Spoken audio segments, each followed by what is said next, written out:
The midnight phone call. చలికాలం రాత్రి. గడియారం 12:03 చూపిస్తుంది. రోహన్ పడకపై పడుకుని నిద్రలోకి జారిపోతుండగా అతని ఫోన్ మోగింది. స్క్రీన్పై ఒక తెలియని నంబర్. మొదట అతను పట్టించుకోలేదు. కాని ఏదో లోపల నుంచి ఫోన్ ఎత్తు అనే భావన కలిగింది. హలో అని రోహన్ నిద్రలేని స్వరంతో అన్నాడు. కొన్ని క్షణాలు నిశ్శబ్దం. తరువాత ఒక తక్కువ స్వరం వినిపించింది. ఈ రాత్రి నీ తలుపు తెరవకు.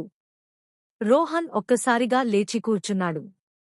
ఎవరు మీరు అని అడిగాడు. కాని లైన్ కట్ అయింది.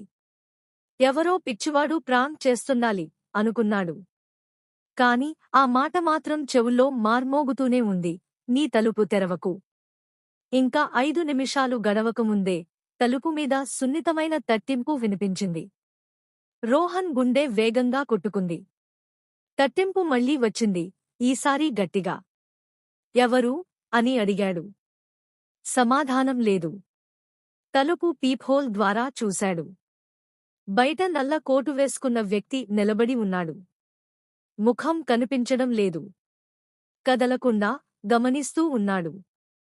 భయంతో రోహన్ పోలీసులకు కాల్ చేయాలనుకున్నాడు. కానీ ఫోన్లో సిగ్నల్ లేదు. ఆ క్షణంలో విద్యుత్ కూడా పోయింది. గది మొత్తం చీకట్లో మునిగింది. కిటికీ గుండా వచ్చిన చంద్రకాంతి మాత్రమే వెలుగునిచ్చింది. తట్టింపు ఇప్పుడు బలమైన మోగింపుగా మారింది.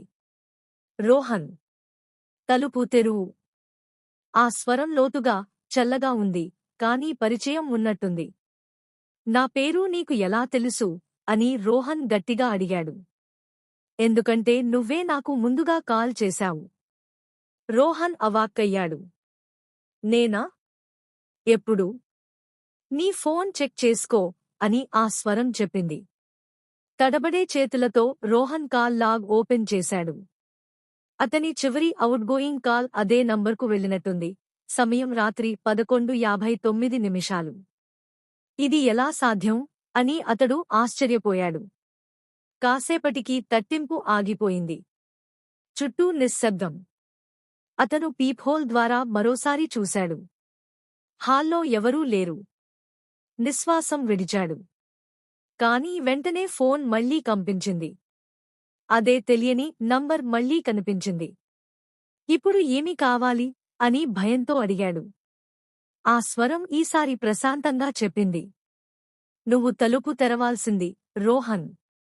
అతను వెనక్కి తిరిగేలోపే తలుపు క్రమంగా తానే తెరుచుకుంది. చైన్ లాక్ ఇంకా ఉంది, కాని అది వదిలిపోయినట్టుంది. అప్పుడే అతని చెవికి దగ్గరగా ఒక చల్లని గాలి, ఆపై ఒక చప్పున శబ్దం. మరోసారి ఆలస్యం చేయకు. ఫోన్ నేలపై పడిపోయింది. లైన్ కట్ అయింది. మరుసటి ఉదయం పొరుగువారు శబ్దం విన్నారని పోలీసులకు సమాచారం ఇచ్చారు. వారు వచ్చి తలుపు తెరిచి చూశారు. గది ఖాళీగా ఉంది. రోహన్ కనిపించలేదు.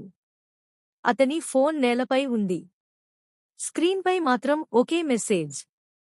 Missed call, unknown number, 12:03 AM.